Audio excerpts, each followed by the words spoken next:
Nyinyi ma relative na marafiki wenye tukikuja kwenye ikifika masaa ya kukula, mnasema eti funga macho tuombe.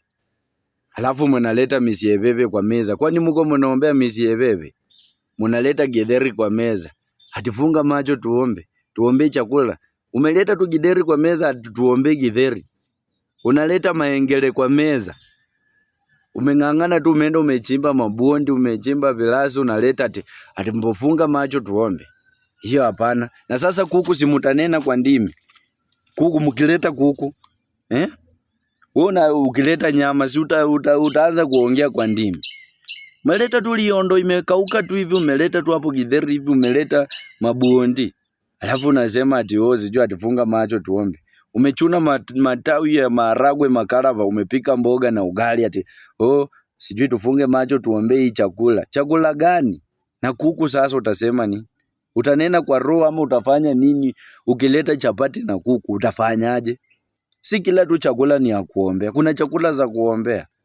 Si ati wewe unaleta tu chakula ati kwa sababu umeanza kuiga sijui nini kutoka mahali fulani, wewe unaombea tu.